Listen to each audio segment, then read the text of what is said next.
sudah hadir di. Nah, saya akan membacakan dulu biodatanya. Beliau saat ini Ustaznya sedang eh, sedang melakukan pendidikan di Al Asmariyah Islamiyah University di Libya ya. Jurusan apa ya Ustaz? Hmm. Jurusan tafsir dan hadis. Oh, dan hadis ya. Dan pengalamannya adalah pembina Rumah Tahfiz Iskarima, kemudian pengajar dan pembina Rumah Quran Nurul Ilmi pada 2016 sampai 2022. Kemudian pembina Rumah Tahfiz Bait Al-Quran Pacitan ya, di Pacitan ya. 2010. Paciran, Bu. Pak Salah T-nya. Paci, Paciran, Lamongan. oh Paciran. Kurang. Oh, aku pikir Pacitan. Paciran. Kemudian merumuskan Majelis Bisa Baca Quran Nurul Ilmi dari 2019 ke 2022. Baik, silakan Ustadz. Dimulai. Bismillahirrahmanirrahim.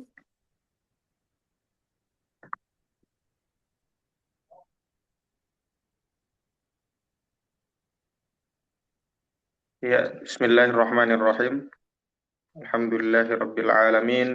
Wassalatu wassalamu ala asyrafil anbiya'i wal mursalin. Sayyidina Muhammadin wa ala alihi wa sahbihi ajma'in.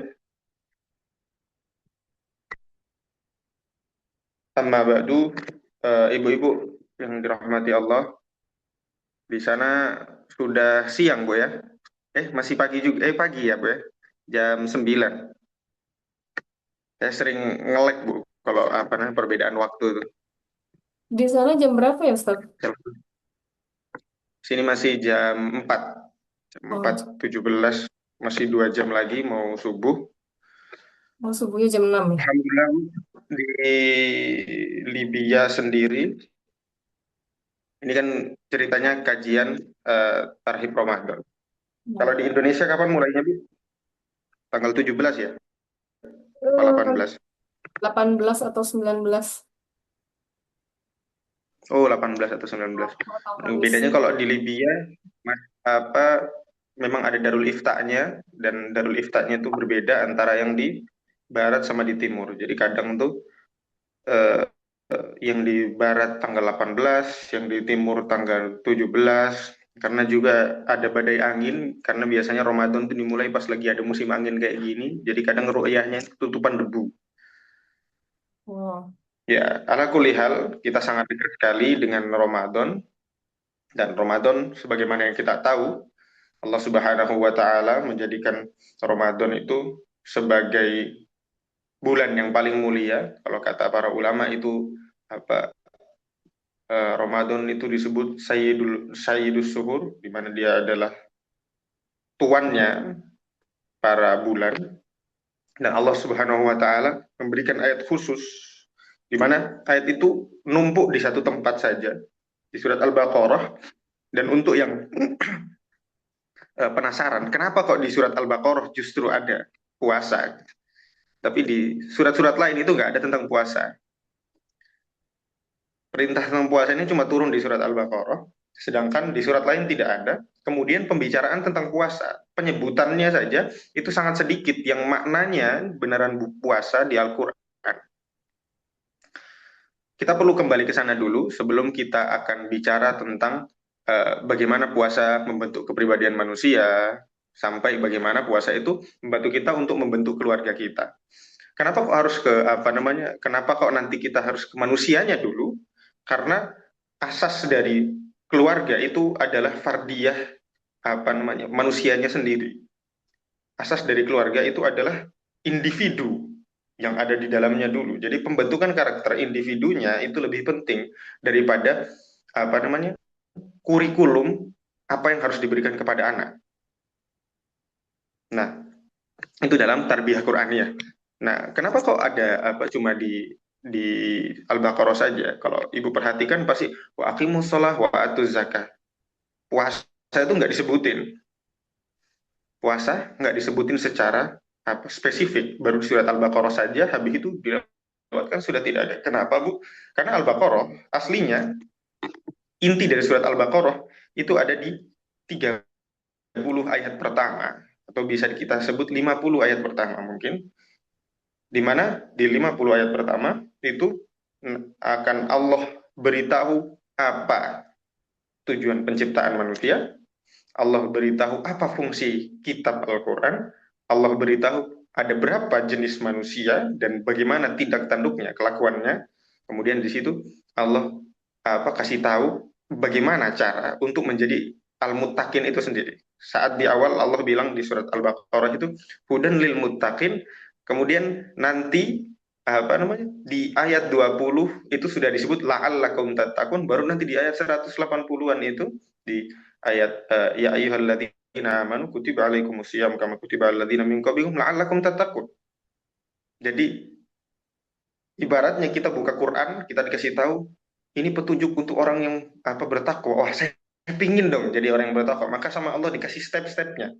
Maka surat Al-Baqarah itu fungsinya sebenarnya adalah takwin fardiyatut muttaqin. Penciptaan, pembentukan seorang yang seorang yang bertakwa. Jadi dasarnya orang yang bertakwa itu penguasaan terhadap surat Al-Baqarah. Itu alasannya kenapa kok para ulama itu apa namanya, mengatakan kalau barang siapa yang membaca surat Al-Baqarah setiap harinya, setiap malamnya, maka dia akan dilindungi. Itu selain karena memang ada hadisnya pada saat yang bersamaan, surat ini itu sangat spesial karena di dalam surat ini selain urutannya pertama, itu juga menjadi surat yang paling utama dalam pembentukan karakter seorang mukmin terhadap dirinya sendiri dan terhadap Tuhan. Baru nanti dilanjutkan di Ali Imran tuh bagaimana cara menjadi pemimpin terhadap diri sendiri ke daerah terdekat, keluarga. Habis itu nanti di An-Nisa ada bicara tentang bagaimana tentang hukum-hukum yang berkaitan dengan perempuan, artinya bagaimana memperlakukan perempuan sebelum akhirnya memperlakukan perempuan di luar. Di situ ada lebih banyak hukum-hukum tentang perempuan dengan keluarganya. Kemudian di Al-Maidah, Al-An'am nanti bicara tentang makanan, habis itu ketahanan pangan dan sejenisnya, sampai kita masuk di Al-Kahfi, itu pembahasan sudah selesai, itu sudah tentang krisis yang mungkin terjadi di zaman akhir zaman. Itu kalau kita bicara tentang urutan Al-Qur'an dan hubungannya dengan bagaimana manusia dibentuk. Nah, kita kembali tentang puasa. Puasa ini sangat spesial sebagaimana kita tahu Allah Subhanahu wa taala mengatakan dalam surat hadis qudsi, dalam Bukhari Muslim, dalam hadis qudsi Allah mengatakan kullu amali ibni Adam lahu illa shaum fa innahu li wa ana ajzi bihi. Semua amal anak Adam itu untuk dia kecuali puasa, maka itu untukku karena sesungguhnya itu untukku dan aku yang membalasnya. Di sini ini menunjukkan kalau puasa itu catatan amalnya itu bersama Allah, berbeda dengan kita amal-amal biasa itu bersama malaikat. Kalau sama malaikat, maka malaikat yang menghapusnya. Semua yang berkaitan dengan amal-amal kita, malaikat yang menghapus dengan persetujuan Allah. Tapi puasa itu yang mencatat secara langsung, memberikan balasan itu sama Allah saja. Itu alasannya catatan tentang apakah puasanya diterima atau tidak, itu tidak ada pada malaikat. Kenapa? Karena malaikat juga nggak bisa melihat hati kita. Yang tahu itu cuma Allah. Maka ini menjadi menjadi amalan yang tertinggi. Kenapa? Karena dia masuk pada tingkat hakikat takwa itu sendiri. Dan sebagaimana kita tahu, fungsi dari ibadah-ibadah kita itu adalah menjaga ketakwaan kita. Nah, bagaimana sih puasa itu menjadikan kita tetap manusia? Sebenarnya kan kalau kita lihat di ayatnya, bunyi ayatnya itu la'allakum tattaqun, agar kamu menjadi orang bertakwa atau orang beriman. Tapi bagaimana bisa kita mengakui kalau orang menjadi orang bertakwa itu berarti menjadi manusia? Nah, itu menjadi salah satu judul, itu menjadi judul besar skripsi saya dulu, dan kali ini akan saya angkat juga sebenarnya di skripsi terbaru saya, di mana bagaimana mengkategorikan apa bilangnya membumikan istilah apa takwa, di mana kita tuh sering melihat Bu, takwa dan orang bertakwa, orang beriman tuh kayak tinggi sekali. Kayak wah susah ya jadi orang bertakwa. Wah, orang beriman itu kita nggak bakal pernah sampai. Orang akan menganggap seperti itu. Padahal sebenarnya itu konsep yang sederhana. Tapi karena jauh dari keseharian kita, hal itu menjadi semacam mustahil karena tidak ada kebiasaan kita yang mengarah ke sana. Padahal kalau dilihat ciri-cirinya, orang muslim, orang mukmin itu ciri-cirinya ya manusia yang benar, itu ciri-cirinya kayak gitu. Contoh, hakul muslimi al muslimi apa? Khamsah. Kan ada 5 hak seorang muslim kepada muslim. Kalau ketemu salam, kalau apa namanya? Kalau dipanggil datang, kalau dia bersin di apa itu di apa namanya dijawab, kalau dia sakit didoakan, kalau meninggal di apa, ikuti jenazahnya. Ini hal yang normal dilakukan pada seorang manusia yang punya empati yang baik, dan empati itu menjadi pembeda yang khas antara manusia dengan makhluk lainnya.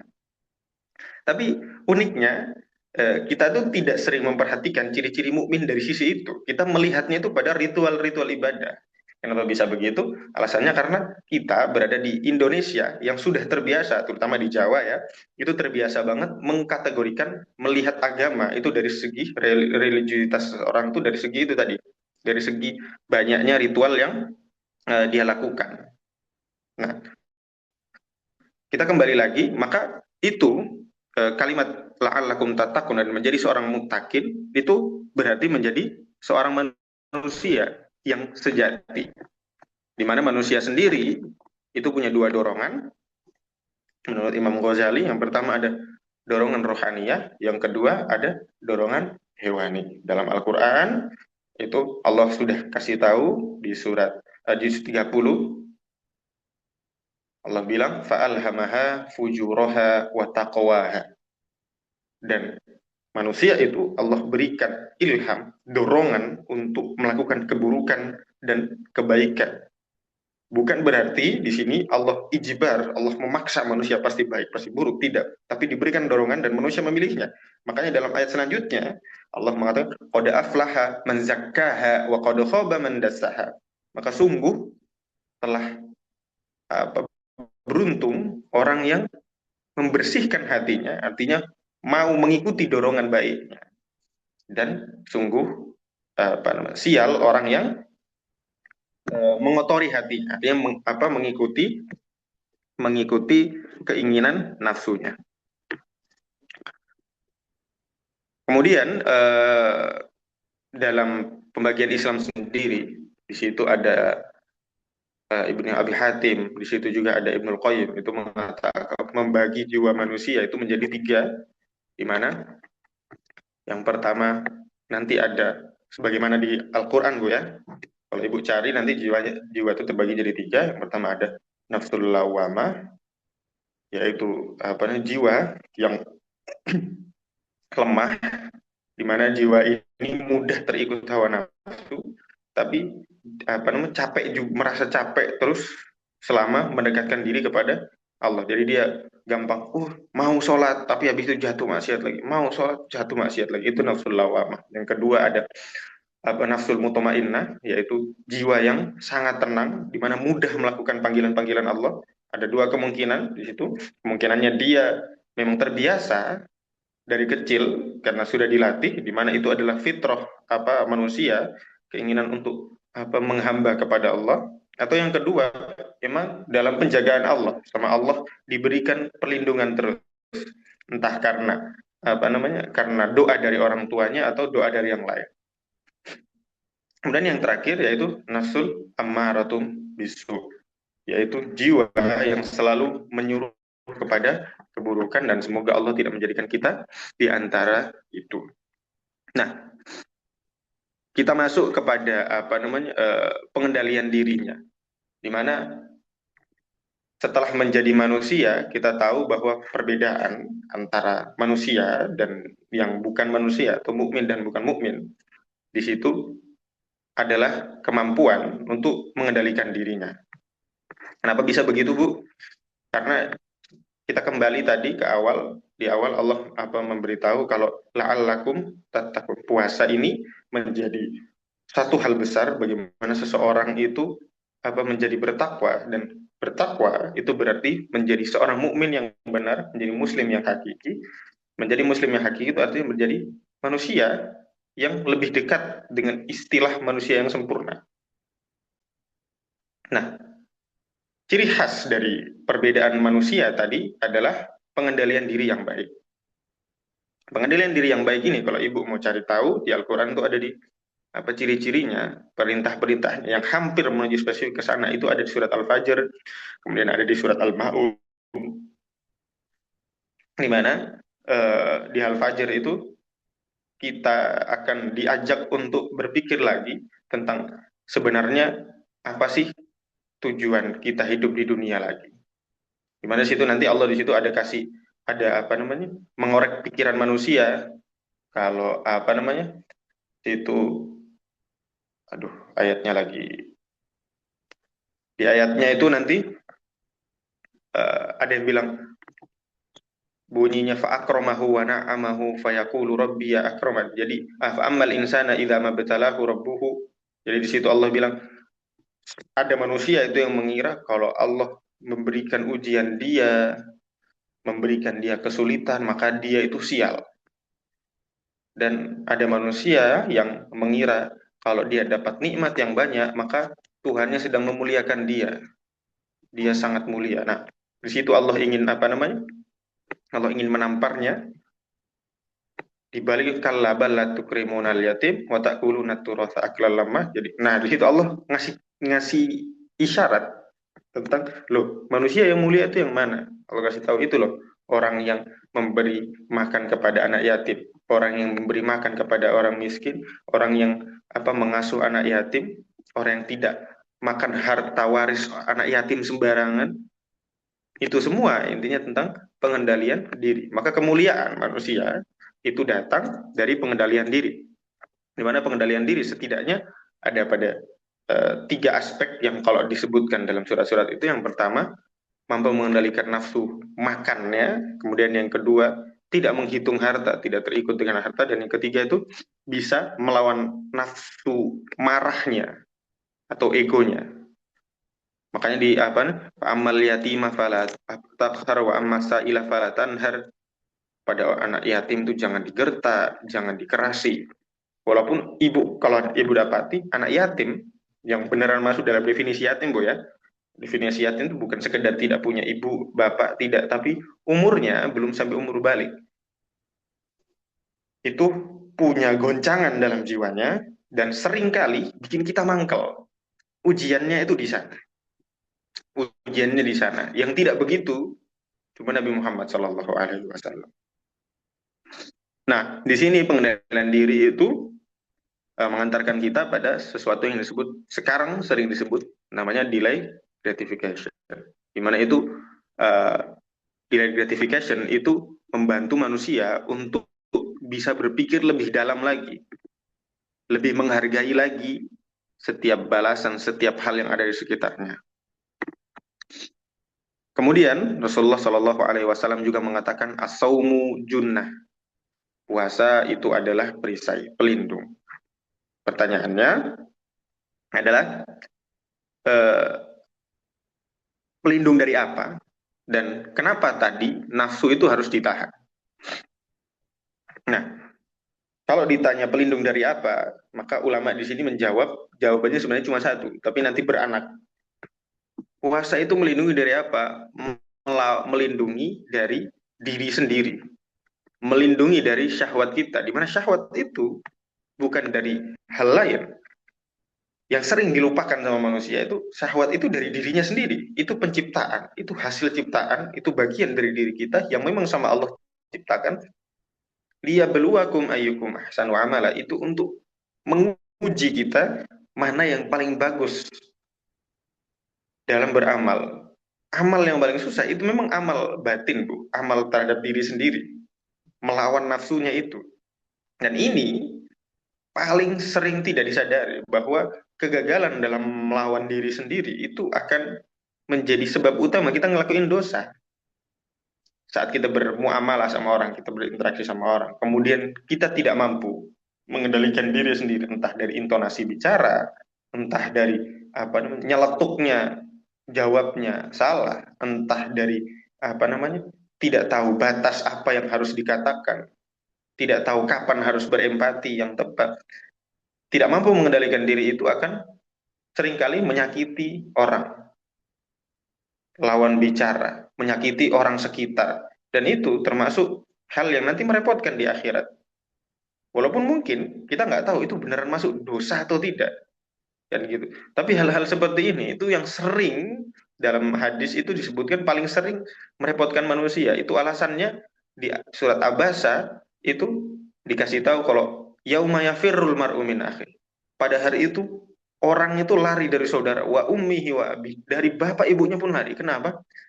Karena itu adalah orang yang paling sering berinteraksi dengan kita. Disebutin. Di situ kan yang disebut paling sering berinteraksi dengan kita dan paling mungkin terjadi gesekan. Artinya yang paling bikin orang itu apa namanya? Orang itu kemungkinan akan saling berselisih di akhirat. Kemungkinan adalah selain tentang apa hak dan tanggung jawab, yang kedua adalah tentang muamalah.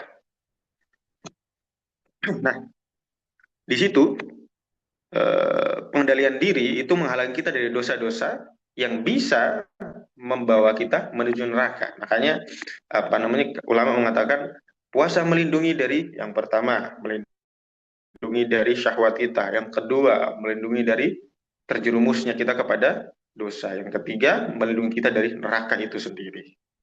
Itu perkataan Ibnul Jauzi, perkataan Imam Al-Ghazali juga. Imam Al-Ghazali bisa dilihat di ada kitab Bidayatul Hidayah atau ibu bisa lihat juga di Qistosul Mustaqim.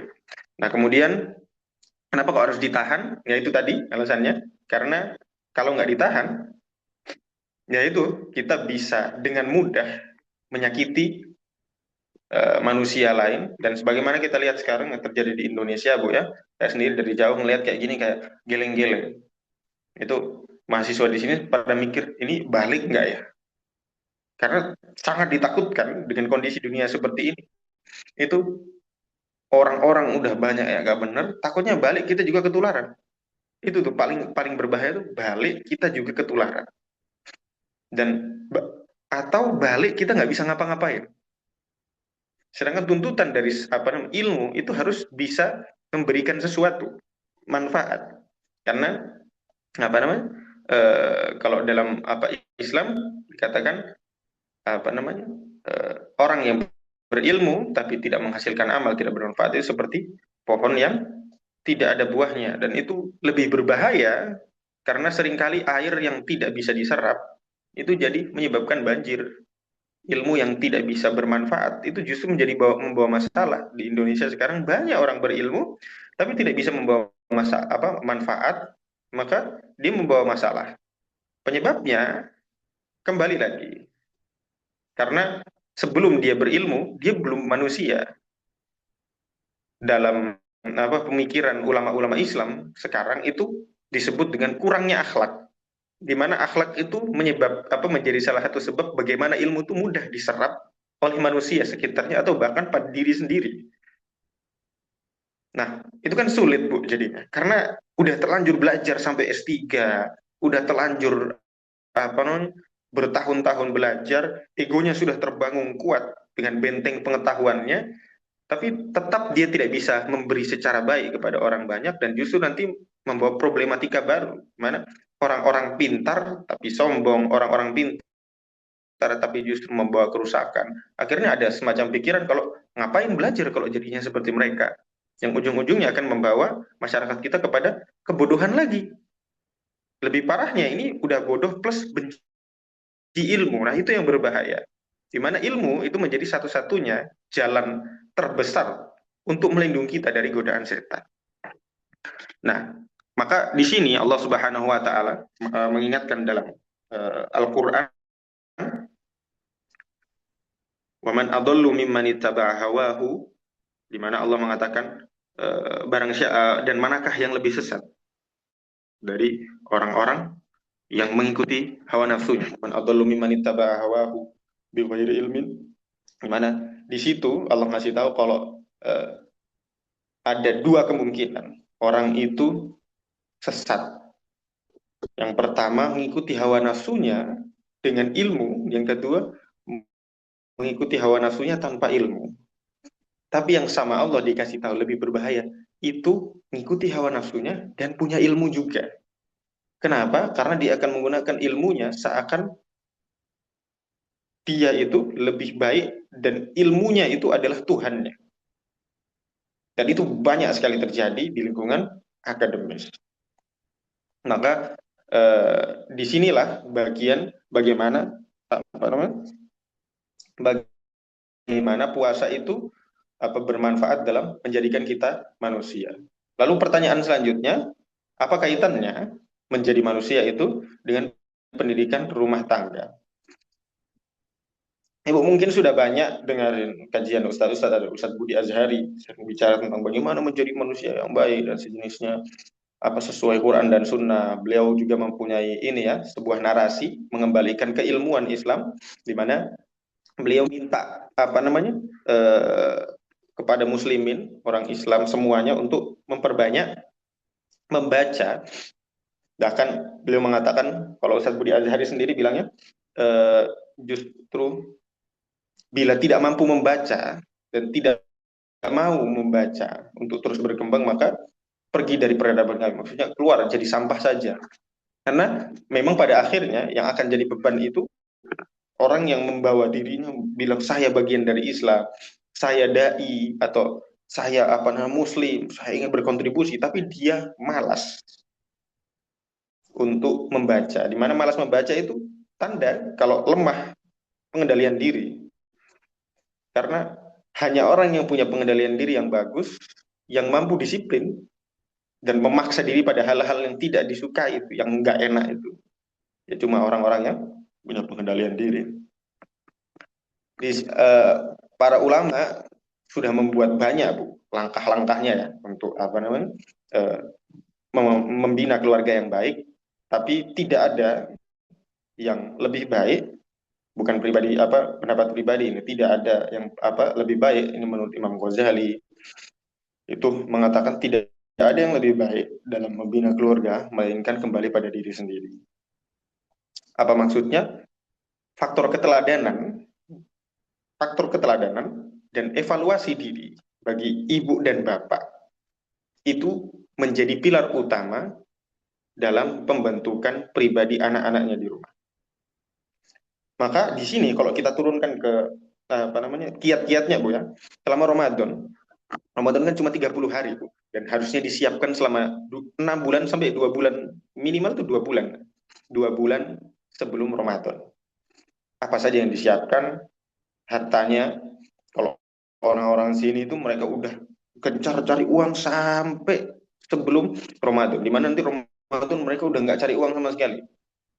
Mereka udah nggak cari uang sama sekali. Mereka jadikan Ramadan tuh quality time untuk Tuhan sama keluarganya. Sambil tiap hari masih bisa sedekah itu. Masih bisa apa beli makanan nanti banyak terus bagi-bagi ke orang. Itu hal yang patut kita tiru di mana itu pada saat yang bersamaan itu menjadi contoh kepada anaknya. Dimana kalau kita perhatikan di sini sendiri, itu anak-anak juga kebiasaan ngikuti itu. Oh, nanti kalau punya uang itu apa namanya eh, ngasih orang. Kalau punya apa, kalau ada tamu itu pasti bantu. Kalau ibu lihat di sini itu yang ngasih makan bu saat apa saat kita apa dijamu di rumah itu tuan rumahnya si laki-laki bukan ibunya. Maka dan tidak pernah ada dengar suara bapaknya manggil, sana keluar bantu." Enggak, anaknya otomatis ikut. Jadi faktor keteladanan itu bagian terpenting. Tapi pada saat yang bersamaan orang Arab ini pemarah. Dari kecil udah kelihatan tuh banyak marah. Kenapa? Emang di apa mereka biasa melihat orang tuanya marah-marah. Maka faktor keteladanan ini lebih penting sekali lagi daripada itu. Maka daripada kita nanti bilang apa namanya? Kita bilang anak, "Ayo ngaji." Daripada kita bilang anak itu, "Ayo ngaji." Lebih baik kita ngaji di depan dia dulu. Terus nanti kalau dia nggak mau ngaji bagaimana? Nah, ini yang sering terjadi, Pak. Salah satu contoh kasus ketika saya mengurusi itu Baitul Quran itu, di mana oh bukan yang Nurul Ilmi, di mana kalau yang ibu mungkin belum tahu, Nurul Ilmi itu salah satu masjid yang di dekat pondok saya, di mana Karanganyar itu termasuk daerah dengan ya pendapatan sangat kecil, 61 dusun itu isinya 60-an kakak, dan 90% isinya buruh semua, buruh bawah, di mana penghasilannya sebulan itu 500.000, 1 juta mentok, itu penghasilan kepala keluarganya. Anak-anaknya sangat miskin dan sangat tidak terdidik, jadi ngomong kasar itu banyak sekali. Tapi saat orang tuanya pengen ngaji, orang tuanya juga pasti ada bayangan, wah saya pingin anak saya soleh. Tapi tidak gampang, karena sebelumnya anak-anak bisa jadi seperti itu karena mereka juga. Maka yang pertama, setelah mereka ngaji, ngajinya jangan cuma di masjid, di rumah juga ngaji. Terus yang kedua, itu membuka cara agar anaknya mau mengaji. Kalau dia melihat ibunya ngaji nih sekarang, tapi yang dia lihat dari ibunya, ini dalam hal komunikasi, yang ditangkap manusia itu bukan konteksnya, bukan isinya, tapi perasaannya. Jika kita bisa menyampaikan perasaannya yang indah dulu, Bu, maka isinya bisa ikut. Ini yang dilakukan Nabi Muhammad, tapi jarang dibahas atau disebutin. Tapi dicontohin sama ulama. Contoh, ulama jelasin sambil senyum. Ulama kemana-mana itu senyum, bermurah hati. Nabi Muhammad itu kalau ketemu orang, senyum, ngomongnya santun, ajak bercanda, diajak mikir pada saat yang bersamaan. Nah, itu harus diterapkan di keluarga. Dengan cara itulah anak-anak itu bisa mau ngaji, anak-anak itu bisa mau jadi baik. Kalau yang tampak itu orang tua jadi sok suci, kalau yang tampak itu setelah ngaji orang tuanya malah terus menghukumi anaknya, anaknya lari dari ngaji. Apalagi sekarang Gen Z, Gen Alpha, wah habis Bu, lewat itu. Mau diceramahin beribu-ribu kali pun mereka cuma ini aja, gitu aja udah lewat. Karena anak-anak ini itu hidup bersama teknologi, mereka lahir dan berkembang bersama teknologi, artinya kemampuan menyerap pengetahuan mereka lebih cepat daripada generasi sebelumnya. Itu berarti apa yang ibu tahu, kemungkinan mereka sudah tahu 3 kali lipat dari ibu. Jadi ibu ngomong panjang lebar pun dia nggak mau denger. Ngapain sih juga udah tahu kok. Nah, tapi yang kesadaran tuh hanya bisa disentuh dengan akhlak. Maka kalau memang mau merubah diri, dan kita tidak menjamin, Bu, saya sendiri tidak menjamin, tapi saya menjamin jika ibu bapaknya di rumah fokus selama Ramadan untuk memperbaiki akhlak, akhlak terhadap diri sendiri, pada Tuhan dan kepada masyarakatnya, kepada lingkungan sekitar, cara bicara, cara menjawab pertanyaan, cara menegur, dan begitu, cara mengajak itu diperbaiki dengan baik, perasaan saat apa yang dirasakan, apa yang dipikirkan saat anak membantah, itu yang harus diolah. Saat kita bisa mengolah itu lebih baik, maka setelah Ramadan lewat, anak-anak itu akan lebih mudah diatur. Bukan diatur, lebih mudah untuk diarahkan. Kenapa? Karena orang tuanya sudah punya pengendalian diri yang baik. Saya kasih contoh cerita keluarga saya sendiri. Bapak saya itu polisi, 16 tahun jadi intel, kemudian sisanya itu 6 tahun itu jadi reserse, di mana itu bagian kriminal, paling sering mukul orang, otomatis interogasi orang, dan bapak itu tahu kalau anaknya bohong kapan tuh tahu. Karena terbiasa interogasi orang, lihat mukanya saya sudah tahu, oh, ini anak bohong, bagaimana. Ketika awal-awal saya masih kecil, bapak itu pakai cara marah. Beruntungnya bapak punya kemampuan komunikasi yang baik. Jadinya setelah saya dimarahi, dihukum, nanti diajak ngobrol, kasih tahu. Tahu kenapa bapak marah? A, B, C disebutin semua. Jadi apa namanya? kita menangkap kalau setelah marah pun kita tetap harus menjelaskan alasannya, harus dibangun dengan alasan yang logis dan sesuai dengan hukum, tidak boleh sembarangan. Itu yang secara tidak langsung kita tangkap. Itu yang membuat saya kalau ngurusi santri, saya tidak akan langsung menghukum kecuali saya buat kesepakatan dulu. Saya kasih tahu jelas hukumnya, karena seringkali yang saya rasakan kayak contoh pas masih kecil, Bapak kayak begini loh, saya kan tidak paham. Jadi saya pasti ngelakuin. Nah, maka saya terapkan itu ketika saya ngurusi anak. Dan itu berhasil, di mana saking banyak informasi di sekitar anak-anak sekarang, itu mereka bingung sebenarnya mana sih yang utama. Orang tua cuma ngasih tahu aja. Yang utama tuh A, B, C, konsekuensinya A, B, C, nanti kita tegakkan bersama. Setuju? Setuju. Oke. Kita lakukan dengan baik-baik, ada peringatan pertama, ada peringatan kedua, baru ada penghukuman. Contohnya begitu. Ada yang langsung penghukuman, ada hal yang harus dihukum, ada yang tidak bisa ditoleransi. Ini namanya hukum. Itu harus diajarkan dan dibiasakan. Kenapa? Karena pendidikan, Bu, tidak sama dengan pabrik. Manusia itu bukan robot, bukan juga hewan. Itu yang sering dilupakan sama kebanyakan orang muslim sekarang. Makanya kalau ibu lihat sekarang sekolah-sekolah itu isinya cuma pingin langsung A, B, C rapi. Anak yang masuk itu langsung dibuat rapi, pinter, cepat selesai masalah, terdah. Bukan itu bukan sekolah. Itu bukan sekolah pendidikan. Itu akademi. Akademi untuk melatih skill tertentu. Itu bagus kalau misalnya memang tujuannya, oh kita mau menghasilkan ulama di sekolah ini, dan ulama itu nggak banyak, ulama itu memang cuma sedikit, maka diambil sedikit sesuai kriteria sudah bagus semua, nanti tinggal dinaikkan kemampuan keilmuannya anak itu. Tapi kalau ini untuk sekolah untuk secara umum, maka harus fokus kepada pembentukan kepribadian, kemampuan kontrol diri, kemampuan untuk berpikir, kemampuan untuk bersosial, itu bagian yang paling penting. Nah, maka di sini kalau kita kembalikan lagi ya, puasa melindungi diri, puasa itu membantu kita untuk mengendalikan diri, dan itu berarti menjadi manusia yang baik. Dari manusia yang baik itu berarti menjadi orang tua yang baik, pendidik yang baik.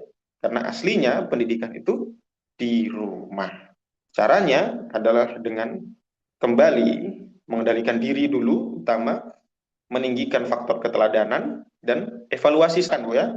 Itu sulit minta maaf dan terima kasih sama anak. Itu jarang seringnya. Dengan verbal atau dengan tindakan. Ada salah satu murid saya, itu saya urusi dia dari umur 5 tahun sampai dia lulus SD kalau nggak salah. Dari anak itu tidak pernah mau tidur di rumah sama ibunya, sampai sekarang setiap hari itu dia yang nyuci baju, kalau ibunya sakit dia yang dia yang ngobati, dia ikut pergi ke pasar. Namanya bagus. Dulu saya agak kaget ya, namanya bagus tapi kelakuannya itu masya Allah. Dari umur 5 tahun sudah suka dangdutan, habis itu suka misuh, bicara kata-kata kotor, habis itu sangat tidak beradab pokoknya. Pada saat yang bersamaan dia di umur yang sama itu nggak bisa baca tulis, dia menghitung juga tidak bisa, dia masih sangat bingung. Dan ketika saya ajar awalnya itu nggak lulus TK, TK tidak lulus, habis tahun kedua juga kelas ketika sudah naik sudah TK itu nggak naik lagi, kelas satu nggak naik lagi. Tapi yang saya tangkap, dia pas awal-awal itu sering dimarah sama orang tuanya, dimarahi sama bapak ibunya. Itu menjadi alasan kenapa dia tidak merasa punya orang tua. Dia lebih suka sama di rumah tantenya. Dimana tantenya di situ nggak komen apa-apa. Cuma setiap pulang dikasih makan, disenyumin gitu aja. Maka waktu itu saya berusaha mengambil alih, saya izin sama ibunya, saya bantu buat ngurusi anaknya, karena saya juga penasaran, konsisten sebelum eh, habis halakoh pagi, habis itu saya apa namanya makan, sebelum pergi belajar nanti karena desanya dekat dengan apa namanya dekat dengan pondok, saya izin keluar ke rumahnya Bagus itu, ajak Bagus untuk sekolah karena dia nggak mau sekolah, ajak Bagus untuk sekolah, diajak main, dikasih makan, berangkat sekolah. Pulang sekolah, saya juga selesai pulang sekolah, saya tidak tidur di rumah. Saya pergi ke kampung itu, saya standby di masjid. Saya ajak main, dan mainnya harus di masjid. Biar dia merasa, loh kalau main pasti ke masjid. Ulang-ulang, sampai nggak ada saya pun, dia pasti jalan pergi ke masjid. Nyari tempat main. Anak-anak lain juga pasti mainnya di masjid. Itu jadi kebiasaan dia. Dan kita buat menyenangkan buat dia. Ngaji, kita buat menyenangkan. Pasti ketawa, kita buat dia suka diperlakukan sampai dia merasa kalau kita orang tuanya. Bagaimana caranya? Apa tandanya kalau dia merasa orang tuanya? Semuanya dilaporkan ke kita. Semuanya. Sampai hal-hal yang sebelumnya dia lihat orang tua, bapaknya minum miras di rumah apa, dia ceritakan. Oh, bapak juga minum apa tua di rumah ciu kalau dia bilang ciu di rumah kok dari sejenisnya. Kita ajari pelan-pelan dan memang perlu waktu sampai akhirnya Allah buka itu, di mana tanda Allah buka itu adalah dia bisa ibu bisa melihat di matanya kalau anak ini tuh apa sudah diberikan celupan sama Allah. Kita bilang bagaimana, Pak? Itu bagian yang saya tidak bisa menerjemahkan sampai sekarang karena saya dapat itu kayak tiba-tiba susah sekali sholat, kadang masih harus dipanggil rumahnya, ayo Gus, ayo habis ini sholat. Oh iya Kak, bangun dia jalan, kita jalan kaki, kita tanya tadi kemarin tadi di sekolah bagaimana, ditanya. Habis itu kita apa sambungkan dengan apa namanya pengetahuan tentang agama. Lu iya itu harusnya jangan di apa, jangan dibalas, jangan dimarahi. Kenapa Kak jangan dibalas? Apa tanda kalau dia apa akan siap menerima pengetahuan kita, dia akan mempertanyakan kalimat kita, tanyain bolak-balik. Tapi hari itu dia berubah. Sebelum sholat dia sudah ada di masjid. Ngaji, yang bayangkan Bu, saya 3 tahun ngajari dia cuma Iqra satu halaman satu aja. Karena besoknya lupa lagi. Padahal hari ini udah salah, salah 2 tahun, 3 tahun. Baru akhirnya cepat sekali. Iqra selesai 20 hari, habis itu bisa baca Al-Quran dengan lancar, dan setelah 1 tahun dia langsung bisa hafal 5 juz. Itu kecepatan yang luar biasa secara tiba-tiba. Dan mulai saat itu dia mau tidur di rumahnya. Dia melihat ibunya dengan pandangan yang berbeda. Walaupun ibunya belum benar-benar berubah. Ibunya belum benar-benar berubah. Nah, disitulah fungsinya kita sebagai apa namanya? Oh iya, kalau dilihat Bu ya, kan mungkin apa namanya usianya belum bisa membaca. Sebenarnya secara apa namanya? Kalau dilihat Bu ya, sebenarnya secara usia manusia itu kan kalau secara apa ilmu modern, waktu yang paling tepat sih istilahnya sudah ideal untuk belajar itu apa namanya di umur setelah 5 tahun. Makanya kan kalau di sekolah sekarang itu apa dilarang ada TK itu belajar calisto. Tapi hasil penelitian itu nunjukin kalau sebenarnya sebelum itu udah bisa.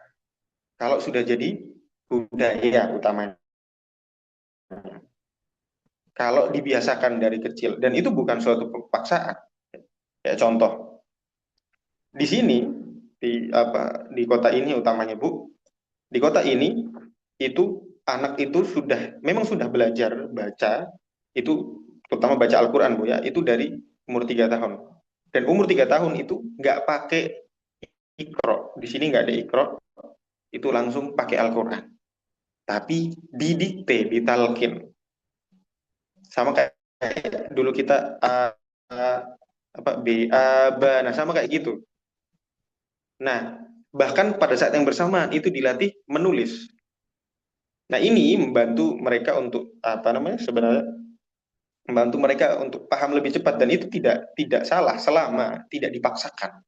maksudnya dipaksakan, itu kan dikerasin, harus seperti ini, harus bisa, masa hari ini nggak bisa, enggak, emang dibiarin nggak bisa, tapi perlahan diajari terus. Nah, bagus ini itu kehilangan kemampuannya selama 2 3 tahun untuk menangkap apapun. Jadi dia bukan nggak bisa baca aja Bu, nggak bisa ngitung, nggak bisa baca, dia bahkan ngomong itu agak gagap, mengekspresikan apa dirinya. Makanya kalau kalau dia lagi bertengkar sama temannya itu nangis sampai kayak apa, nangisnya tuh sampai kayak apa, takut begitu, sampai gemetar, sampai apa kayak kejang. Jadi apa namanya, karena sering dipukul orang tuanya pas kecil, dimarahi terus dan apa, otaknya itu jadi apa, kalau bahasanya orang Jawa, dedel, jadi susah masuk. Dan itu memang ada penelitiannya, apa, bicara kalau anak itu sering dapat apa, mendengar intonasi yang tinggi, disenta dan sejenisnya, itu menurunkan kemampuannya secara IQ dan EQ. Nah, itu tadi contoh-contohnya dan langkahnya ya. Kemarin saya juga habis apa namanya, habis ngobrol sama salah satu ustadz pakar parenting. Kalau Ibu tahu ada Ustadz Fauzul Azim. Sebenarnya saya sempat apa, nanya beliau apa namanya tentang bisa nggak Ustadz ngisi. Nah, tapi beliau bilang sibuk karena hari yang bersamaan dari kemarin ya, beliau, kalau Ibu mungkin ikuti, dari kemarin beliau udah ada ngisi di Jogja sampai 3 hari lagi. Makanya saya minta apa materinya, saya tanya apa kira-kira apa, dan beliau ya bilang sama, emang intinya cuma keteladanan, habis itu ketakwaan sampai individu pada orang tuanya itu menjadi hal yang paling berpengaruh. Itu saja dari saya. Mungkin ada pertanyaan, ibu-ibu?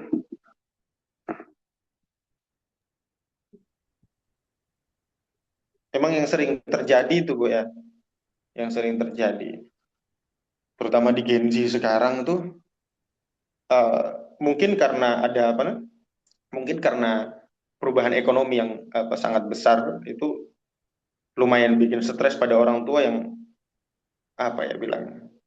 Karena saya mendapati kasus itu banyak sekali, kasus-kasus orang tua yang keras yang justru merusak kepribadian anaknya, dan sangat berbahaya. Saking bahayanya Bu, ini sekarang di sini aja teman-teman apa, kuliah itu membawa stres dari rumah. Ibu bayangkan mahasiswa yang harusnya itu tempat untuk berkarya, bisa berorganisasi dengan baik, kemampuan kontrol dirinya udah bagus, bisa memberikan manfaat lebih banyak. Tapi karena rusak di rumah, dia justru jadi benalu di kampusnya. Sampai sudah pergi jauh ke luar negeri, cuma pindah tempat main game, cuma pindah tempat ngerokok saja. Dan itu sangat fatal.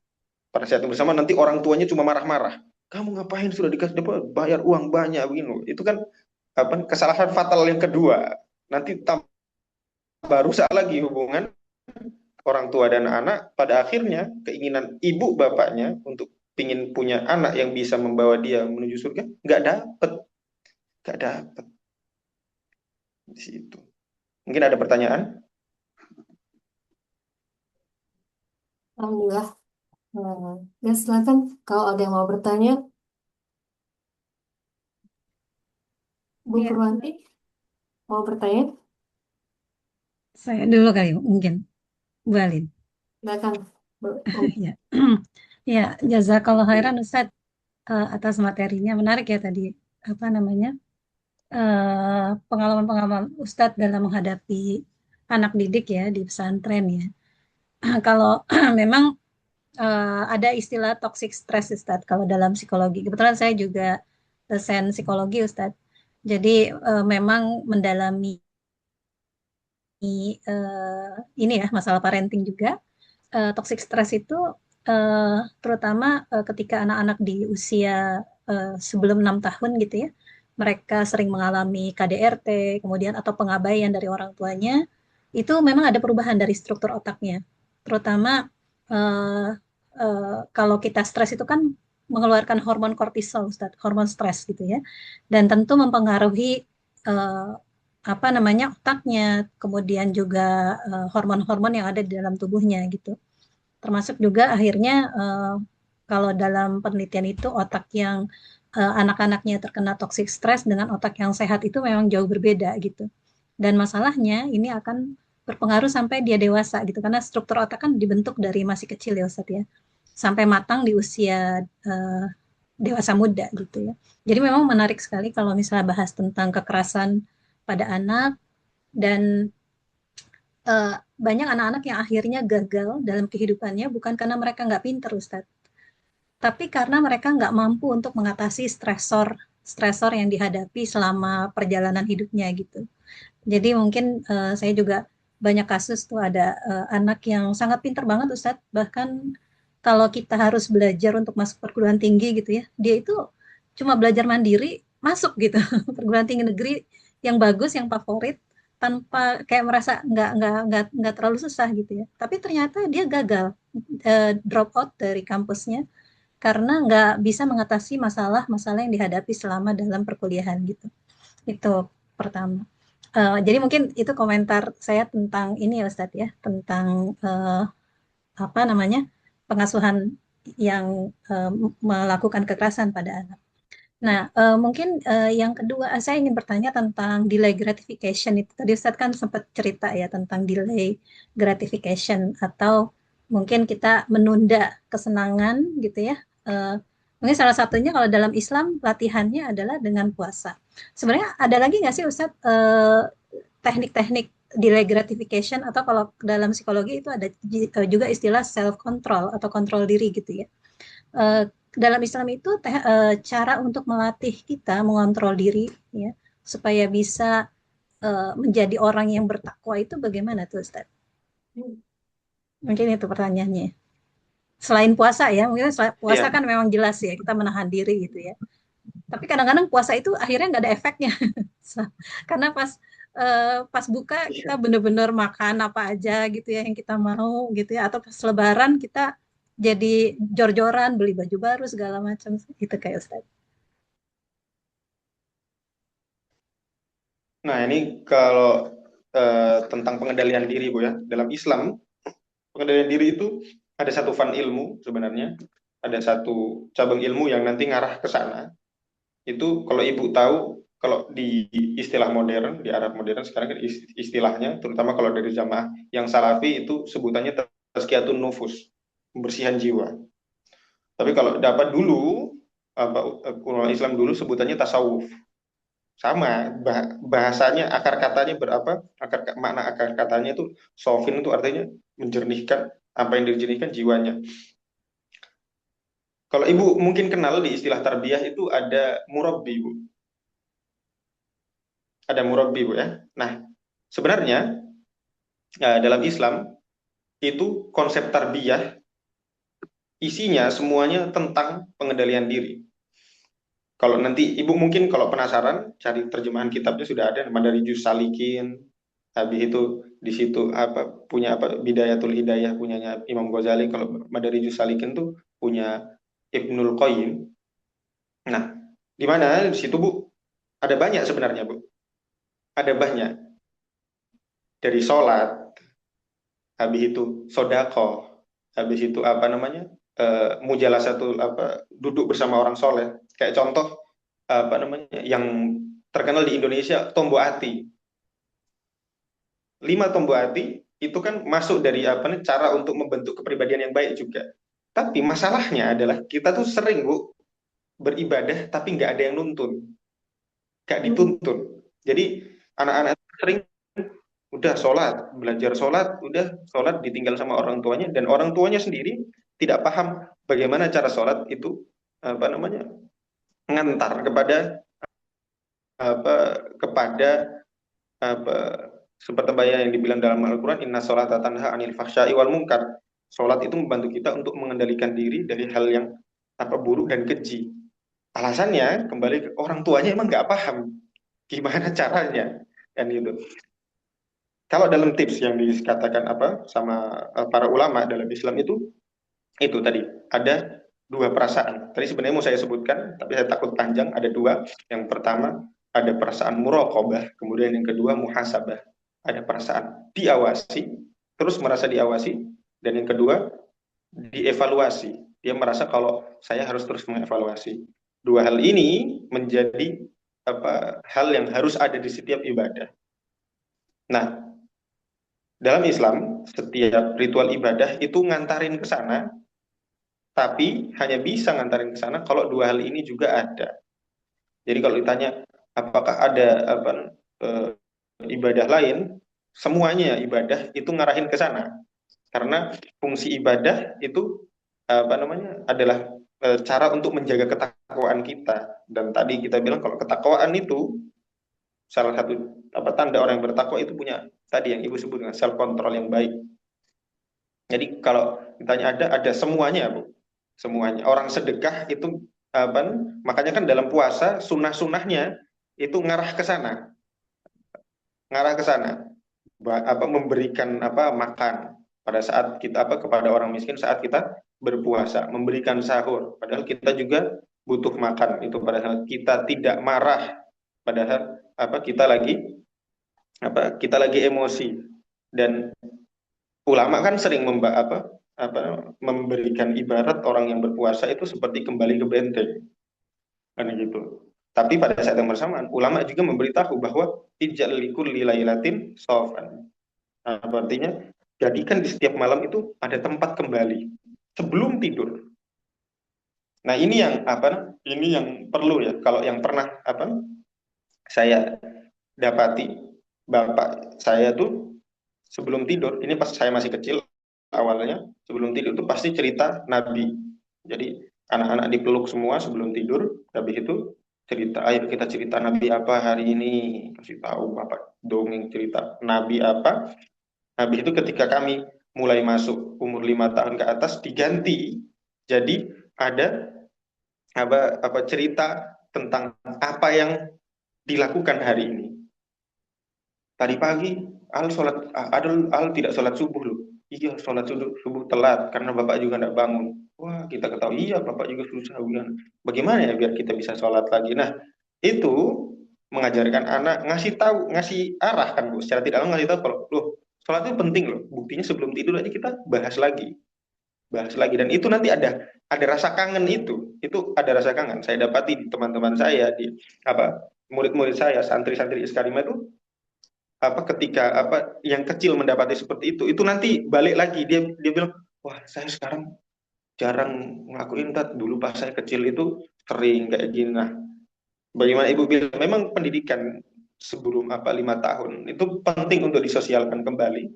Dan kalau orang bilang, oh ngajarin ritual-ritual ibadah pada saat itu tuh nggak penting untuk detail gimana ibadahnya, tapi esensi ibadahnya, pembiasaan ibadahnya, mengantarkan bahwa ibadah itu pentingnya, itu udah penting dari kecil, sudah penting dari kecil, terutama umur di bawah 7 tahun. Itu kalau dalam Islam di bawah 7 tahun, di bawah 10 tahun. Ada ulama yang bilang di bawah 7 tahun, ada yang bilang di bawah 10 tahun. Itu saya izin Ya, minum sebentar. oh iya.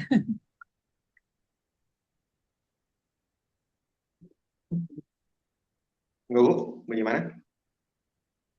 Assalamualaikum Ustadz. Kan anak saya usianya sudah 15 tahun ya, SMA, kelas 1. Tapi kondisinya itu masih yang, maksudnya ibadah sih ibadah, tapi masih dalam arti kalau mungkin kita bilang tuh lalai ya. Maksudnya lalai itu bukan gini. Jadi misalnya sholat tuh ya ntar gitu. Jadi maksudnya jadi dilama-lamain gitu kan.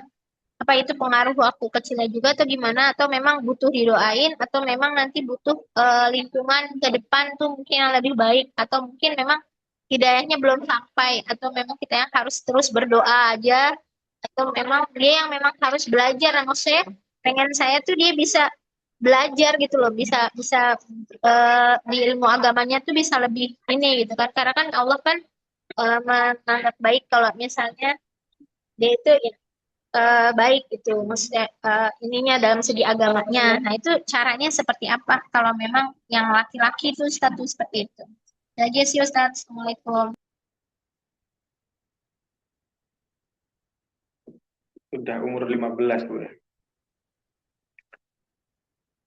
Pendekatannya berbeda Bu. Agak ribet itu memang anak-anak usia segitu. Gimana? Ini kalau yang apa sesuai dari pengalaman saya bicara sesuai pengalaman saja.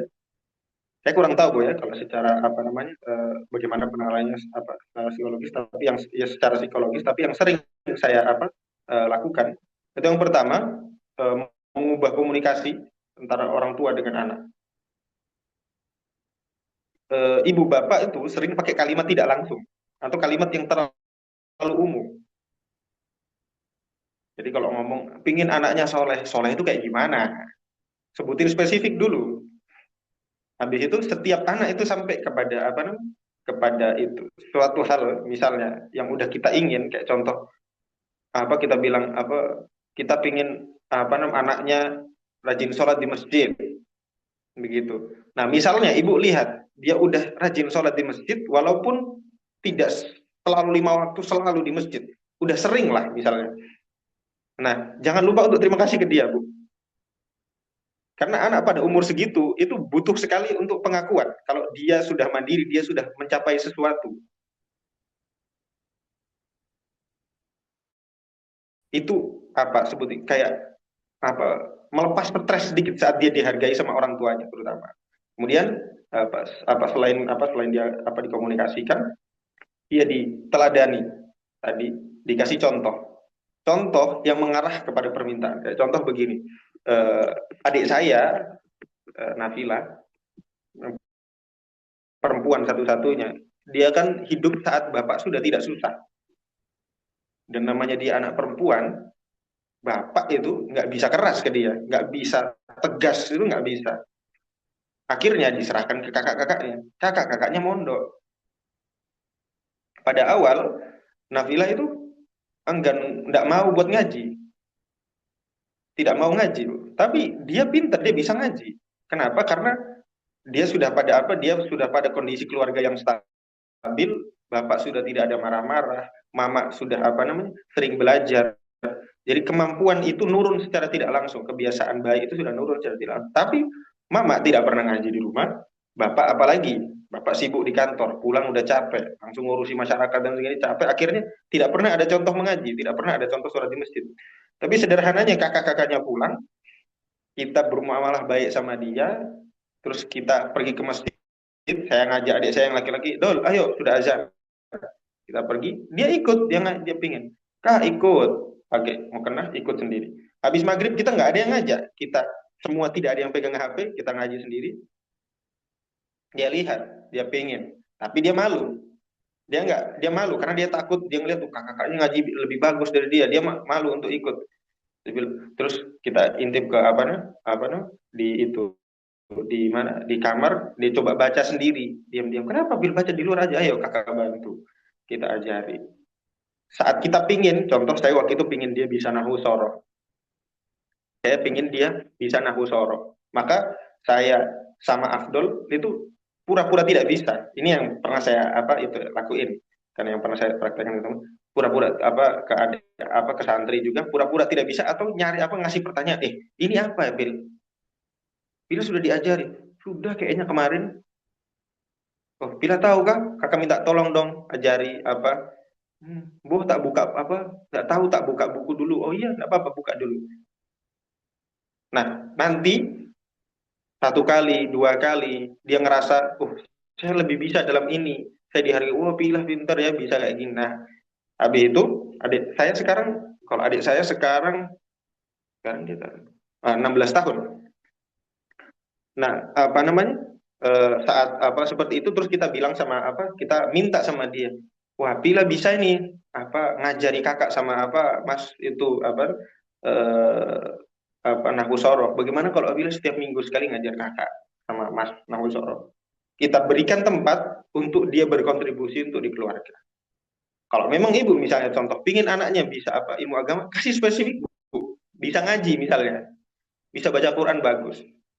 Hargai dia saat misalnya dia bisa ibu apa bisa apa namanya ikhfa-nya apa tanya ini ikhfa ya nah apa iya misalnya dia atau nggak tahu mungkin apa misalnya tapi ibu harus pastikan dulu dia ada lingkungan yang ngajari dia belajar itu yang sering kan orang tua tuh pingin tapi tidak memberikan fasilitas atau biah lingkungan yang mengarah ke sana jadi nanti dia mau cari sumber dari mana jadi pastikan kita komunikasinya bagus kita sudah mencoba memberikan lingkungan yang baik Bu ya rangsangan lingkungan itu bukan dipaksakan ada rangsangan menuju ke sana sudah ada bahasa sudah ada apa tempat arahnya di situ bukan kita paksa makan tapi kita kasih tempat untuk makan nanti dia akan datang sendiri dengan syarat tadi Bu emang ada perasaan dihargai pada umur-umur segitu anak itu kan berusaha kalau istilahnya kan berusaha nyari jati diri sebenarnya kalau dibilang yang dirasakan itu karena bingung kenapa kok apa namanya kebanyakan ya Bu ya tidak ngambil apa namanya ilmu agama makanya tidak apa menuju jadi pribadi yang soleh apa karena kan kita tidak pernah menunjukkan Bu kalau soleh itu dihargai kakak kelas saya menulis apa namanya tesis tentang apa namanya kebenaran dan kebaikan dan efeknya bila dihargai itu apa kemarin ditulis beliau jurusan tarbiyah di apa Madinah di mana intinya adalah masyarakat sekarang itu rusak karena kita tuh sering menganggap hal-hal baik itu wajar Bu anak itu kan harusnya begini enggak kita nggak bilang begitu di dunia yang seperti ini di dunia yang seperti ini menjadi baik itu luar biasa melakukan hal baik sekecil apapun itu luar biasa Nabi Muhammad SAW bersabda la tahkiranna minal ma'rufi syai'an walau antal ko akhwaka biwajhin talqin jangan meremehkan kebaikan sedikit apapun walaupun hanya bertemu dengan saudaramu dengan wajah yang berseri-seri jadi emang nggak boleh Bu harus sering diterima kasihin kita minta maaf kalau salah hal buruk itu kita apa tandai kalau kita tidak menghargai hal buruk itu dengan cara kita minta maaf saat kita melakukan hal buruk kita mencoba untuk tidak mengulanginya dan kita berterima kasih saat orang ngelakuin hal baik itu membuat orang menganggap anak itu menganggap hal baik itu sangat bernilai karena dia dipuji di situ dia di apa dihargai di apa dia diberikan tempat saat melakukan hal baik sambil apa tentunya kita arahkan agar dia tidak justru apa mencari apa melakukan hal baik hanya untuk mencari muka sama orang tuanya dan sejenisnya agar tidak riak nantinya ke depannya. Yang pasti itu tadi selain komunikasi, keteladanan, kemudian tadi konsepnya lingkungan yang baik dan hal-hal baik bisa sekecil apapun bisa dihargai lagi. Itu saja. Jazakallah khairan.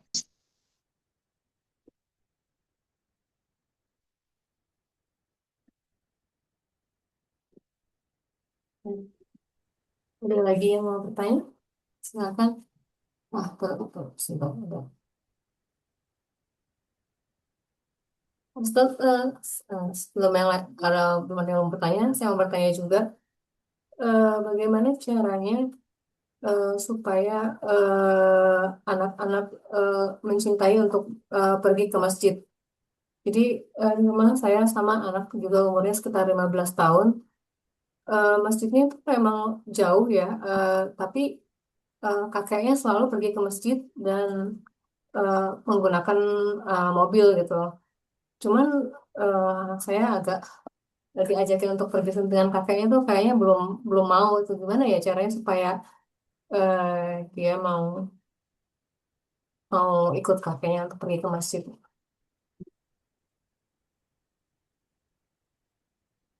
Itu masih mirip Bu ya. Masih mirip sama penciptaan kondisi bahwa itu waktu untuk sholat dan ke masjid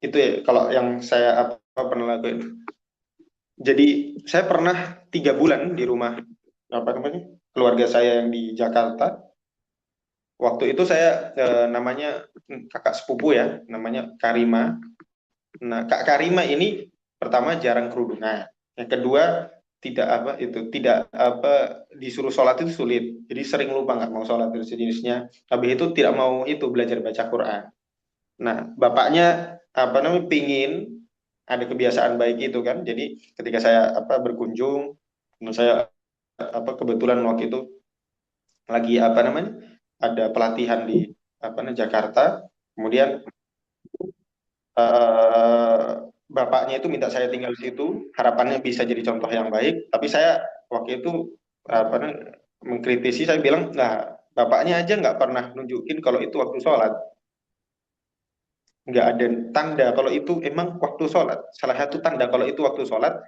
semua keluarga sebelum sholat udah bergegas sholat, ada baju khusus untuk sholat. Bahkan anaknya dibeliin baju khusus, misalnya baju koko yang bagus untuk sholat. Tiba-tiba kasih baju bagus. Buat apa, Bu? Buat sholat lah. Ayo, kita mau sholat, ini baju baru aja dipakai. Kita pergi sholat ke masjid. Itu salah satu contohnya. Jadi waktu itu kalau Karima itu kita kasih mukenah baru. Sebelum kasih mukenah baru, selama sebulan, itu kita cuma 30 menit sebelum azan itu sudah siap-siap semua. Sudah siap-siap untuk pergi ke masjid. Sudah mandi. Dan awalnya dia ngerasa aneh. Kak Karima tuh ngerasa aneh. Ngapain, Pak? Sore-sore mandi? Mau sholat, tapi ini sholat maghrib. Mau sholat, tapi ini sholat maghrib. Cuma itu aja. Setiap bapak ibunya di rumah, mau waktu sholat itu kayak persiapan banget. Nah, sampai setelah hampir sebulan terus apa namanya? eh, Pas lagi makan terus Kak Karima tuh ngomong, Papa wangi wangi banget akhir-akhir ini. Semenjak rajin mandi setiap sholat. Nah, terus bapaknya jawab, iya, Papa baru tahu kalau emang sholat itu harus dispesialkan Karima juga dong, kayak gimana? Yuk. Nah, habis itu setelah hari itu besoknya bapaknya beliin mukena baru, ini Bapak ada mukena baru, Karima ikut ya sholat kita apa gimana. Nah, itu diajak sama bapaknya secara langsung, di mana itu pihak yang diharapkan paling dekat sama dia kalau itu anak perempuan. Nah, habis itu perlahan dalam waktu 3 bulan ya, akhirnya Karima itu mau mengaji, Karima juga mau sholat di masjid. Dan emang kita buat menyenangkan, ngaji itu menyenangkan. Dimana kalau dia ngaji sendiri, misalnya saya waktu itu dikira saya akan ngajar dia sendiri, nanti dia merasa kayak kayak tegang. Jadi saya ajak ngaji sama bapak ibunya juga kita ajar ngaji. Dan ada hal rasa kayak menyenangkan dan lucu bagi anak saat melihat, bapaknya juga salah pas ngaji, suaranya juga sengau, suaranya juga ada cempreng di situ. Nah, itu pada saat yang bersamaan membangun kedekatan, dan pada saat yang bersamaan juga membangun religiusitas keluarga itu sendiri. Itu kalau saya. Jadi emang conditioning itu membantu. Conditioning itu membantu. Sama seperti kalau pagi, kenapa kok ada anak-anak yang kita nggak kita berusaha berangkat sekolah kerja anak itu ikut jadi kayak sangat terbangun begitu, berarti karena emang kondisi itu orang tua kelihatan sangat bersiap untuk ngelakuin sesuatu. Nah, itu kalau saya. Oke, makasih Ustaz. Nggak tahu ada yang mau bertanya lagi, Bu Khairia, Bu Oi, enggak, silakan. Izin bertanya, Pak Oh, Ustadz. silakan. Pak. Assalamualaikum. Ini terkait untuk di bulan Ramadan ini kan salat tarawih itu berjamaah biasanya di masjid. Terus kemarin mendengar kalau perempuan itu bagusnya sholat itu di rumah. Nah, sedangkan kita pengen memanfaatkan berkahnya Ramadan, jadi kita yang perempuan sebaiknya sholat tarawihnya di mana, di rumah, lebih baik di rumah atau di masjid, Pak Ustadz? Terima kasih. Assalamualaikum. Ini ke hukum sholat tarawihnya dulu, Bu, ya. Jadi pertama, sholat tarawih itu ini ke hukum dasarnya itu tidak wajib, itu aslinya sholat sunnah, tapi dijadikan, dan tidak harus selalu setiap malam, tapi pada zaman Umar itu dijadikan sunnah ngelakuin bersama di masjid pada saat bersamaan, dan selama 20 hari berturut-turut waktu itu beliau. Nah, itu makanya beliau bilang nikmal bid'atu hiya, kan beliau bilang bid'ah yang bagus itu ya ini. Dari situ nanti turun hukum namanya bid'ah hasanah. Karena dilakuin sampai sekarang yaitu sholat tarawih berjamaah setiap malam selama Ramadan. Aslinya tidak wajib setiap malam dan tidak harus di masjid dan tidak harus berjamaah. Itu hukum aslinya, Bu. Maka tidak menghilangkan keberkahan saat tidak dilakukan tiga-tiganya. Misalnya, tidak setiap malam dia sholat tarawih, dan tidak setiap malam di masjid, dan tidak berjamaah. Itu nggak hilang. Tidak hilang berkahnya. Yang hilang berkahnya kalau kita nggak ibadah pada malam itu. Jadi kalau memang untuk pembinaan keluarga, kita bisa saja sholat tarawihnya ngajak di rumah. Tapi dibuat memang spesial. Jadi kondisi rumah itu berubah selama Ramadan. Berubah drastis. Misalnya ibunya jadi sering ngaji, pegang Quran setiap waktu misalnya. Habis itu kayak tadi jadi ada ngobrol santai. Misalnya habis sholat Isya, ambil sholat cuma 4 rakaat saja dulu. Habis itu habis 4 rakaat dua istirahat, ngobrol. Karena namanya sholat tarawih. Tidak sholat tarawih itu sholat yang tarawih itu kan dari kata rohah. Jadi antara 2 rakaat ada istirahatnya. 2 rakaat istirahat, 2 rakaat istirahat. Misalnya mau ambil yang 8 rakaat, tambah nanti 3. Dua istirahat, ada obrolan santai tentang suatu hal.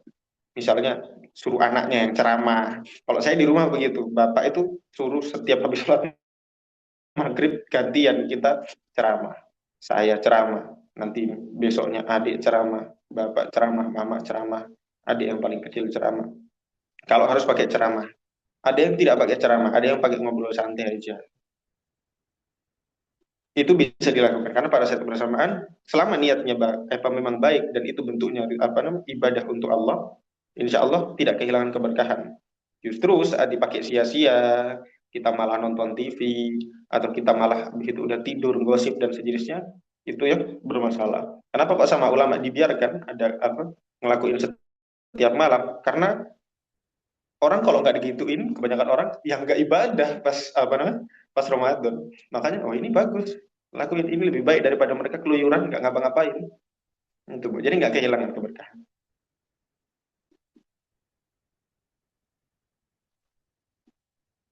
Kalau ditanya tadi bagusnya kapan, bagusnya yang mana? Dua-duanya bagus, tergantung kebutuhan.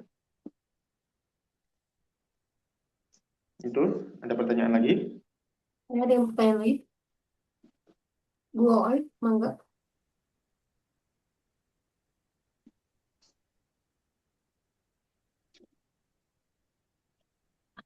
Ustadz mau tanya itu tadi yang tentang 5 tombol ati itu kan emang dari ini ya, dari apa sih konsepnya siapa Sunan Sunan siapa gitu ya di Indonesia gitu ya.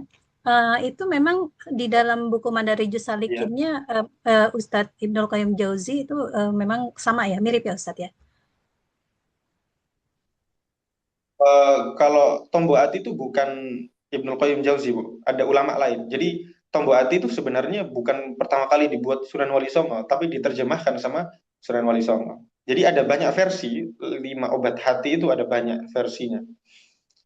Tapi bukan bukan pertama kali bikin tentang Tombo Ati itu bukan Wali Songo. Nanti ada banyak sebenarnya. Salah satunya eh, salah satu ulama tasawuf, saya lupa lagi namanya. Al-Adham Al-Adham, Ibrahim Al-Adham kalau nggak salah namanya, Ibrahim Al-Adham, nanti bisa dicari. Itu ngasih tahu tentang 5 obat hati itu hampir mirip. Ada satu yang agak kurang mirip kalau nggak salah. Habis itu nanti ada 5 obat hati juga, salah satunya mengurangi bertaamul sama manusia, interaksi sama manusia. Di situ aslinya bukan nggak antisosial, tapi memilih berinteraksi dengan yang baik. Karena kan terlalu banyak interaksi sama orang itu justru mengurangi kesempatan kita untuk hadir kepada diri sendiri. Kita jadi kurang bisa merenungi, kita kurang bisa memberikan makna lebih dalam setiap gerakan kita. Jadi kalau di Ibnul Jauzi, di Madarijus Salikin itu isinya lebih ke caranya untuk bisa menjernihkan hati secara umum. Makanya kan judulnya Madarijus Salikin, jalannya orang, jalan yang dibutuhkan orang-orang untuk sampai salik, itu kan orang yang sampai kemana, sampai ke hati yang bersih, karena tujuannya itu untuk sampai ke tingkat yang kita sebut dengan ihsan. Kan Allah bilang illa man atallaha biqalbin salim, kecuali orang yang datang kepada Allah dengan hati yang bersih. Dalam Islam itu ada 3 tingkatan yang tidak kita sadari sebenarnya. Yang pertama di hadis Jibril, Bu ya. Jibril mengatakan mahwal Islam, mahwal iman, mahwal ihsan. Ada Islam itu apa? Ada iman itu apa? Ada ihsan itu apa? Nah, tingkat tertinggi dari beribadah itu memang bukan sekedar berislam, bukan sekedar beriman juga, tapi berihsan. Iya, hadis kedua Arba'in. Di situ hadis Jibril ya istilahnya itu. Nah, di situ tingkat ihsan itu diwakili dengan kita sebut dengan tasawuf, dengan tazkiyatun nufus, tapi tidak bisa dilewati kalau tidak menguasai 2 sebelumnya. Yaitu dia berislam dengan baik, berarti dia paham fikih, Bu, dia belajar tata cara ibadah dan sejenisnya.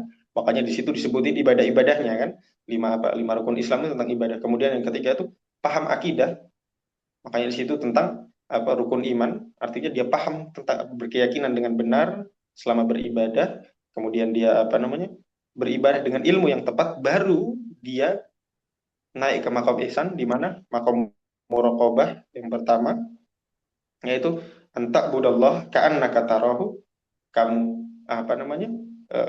mengibadah kepada Allah seakan Allah, kamu melihat Allah, fa illam takun tarahu fa innahu yarak, bila kamu tidak bisa merasakan Allah, melihat Allah, maka Allah yang melihatmu.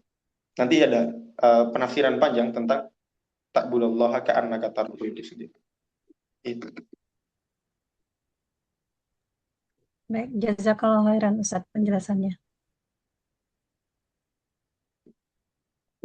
Mau bertanya kan?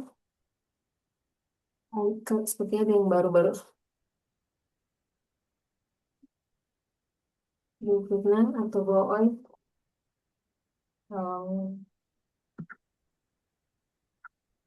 Kalau sudah tidak ada yang bertanya, siapa saja ya?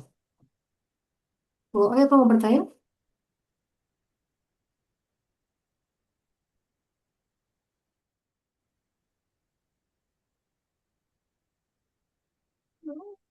Masih di mute itu, Bu Oi, mau bertanya? Oh, apaan Bu? Baru menyimak nih dari tanya jawab. Iya, saya nyimak Iya. aja. Insya Allah. Silakan lanjut Bu Alim, makasih. Ya.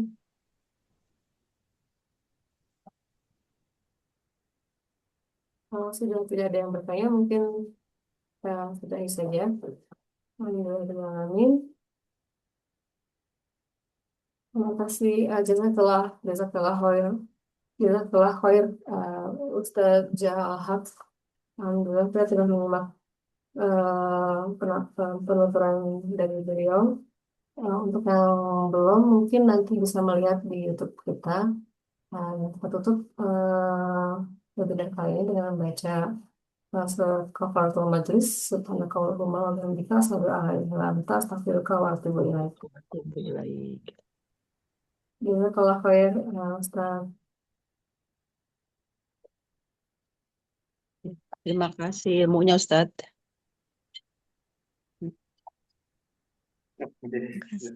Allah fikum, Ibu.